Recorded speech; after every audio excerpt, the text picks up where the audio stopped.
Hello दोस्तों, कैसे हैं आप सभी। आज चलिए हम लोग हमारा जो ईटीसी का डिस्कशन था।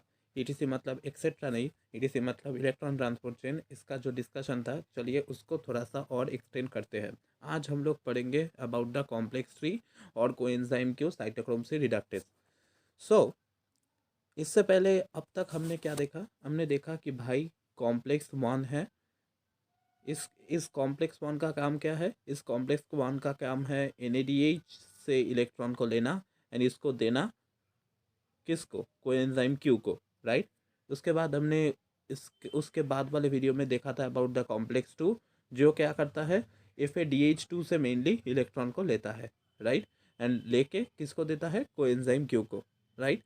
एंड नाउ एक कोएंजाइम क्यू भाई साहब जिसके पास अब बहुत सारा इलेक्ट्रॉन है, वो क्या करेगा, वो अपना सब जो इलेक्ट्रॉन उसने जमा करके रखा है उसको दे देगा किसको, कोएंजाइम थ्री को। No sorry, not coenzyme three, complex three को। ओके। सो ये जो देना का प्रोसेस है, ये process is quite tricky in case of complex three.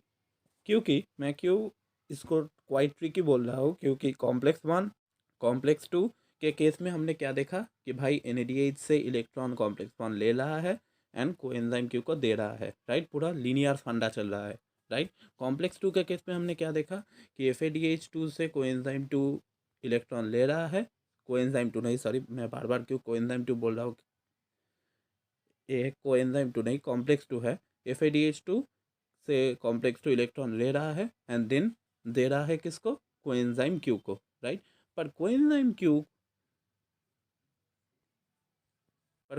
Q से इलेक्ट्रॉन का ट्रांसफ़र जो है, इट इज़ क्वाइट ट्रिकी, क्योंकि यहाँ से electron after releasing from reduce form of यूबिक्विनोन, जिसको हम यूबिक्विनोल बोलते हैं, इससे रिलीज होने के बाद इलेक्ट्रॉन का दो फेट हो सकता है।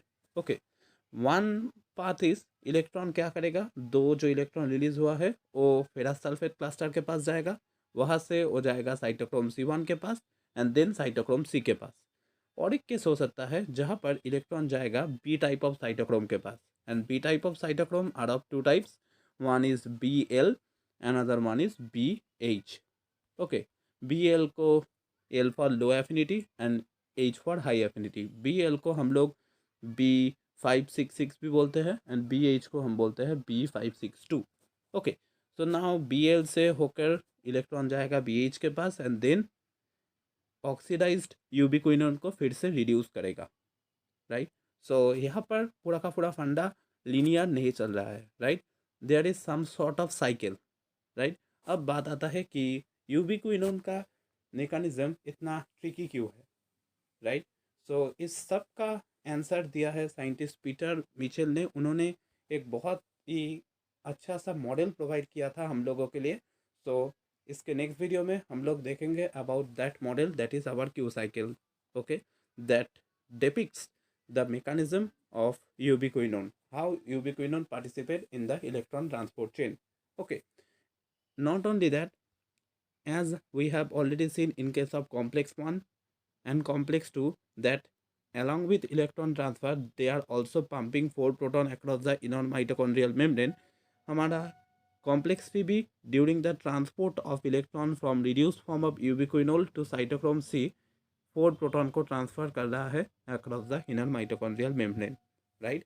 सो प्रोटॉन का ट्रांसफ़र देखा नहीं गया था इन केस ऑफ कॉम्प्लेक्स 2, राइट, पर कॉम्प्लेक्स 1 के केस में भी देखा गया एंड कॉम्प्लेक्स 3 के केस में भी देखा गया। थोड़ी देर पहले शायद मैंने कॉम्प्लेक्स 2 का भी नाम ले लिया as a pumper of proton, ये चीज़ गलत है। So that is the thing. So complex 1 and complex 3 4 proton को पंप करेगा पर कॉम्प्लेक्स 2 नहीं करेगा। Okay, so that is the idea of our complex 3 और coenzyme Q cytochrome C reductase. Hope आप लोगों को ये वीडियो समझ में आया होगा एंड मिलते हैं अगली वीडियो पे, जहाँ पर हम लोग बहुत ही इंपॉर्टेंट टॉपिक करेंगे and most probably the most trickiest part of electron transport chain, that is Q cycle. So till then, bye bye.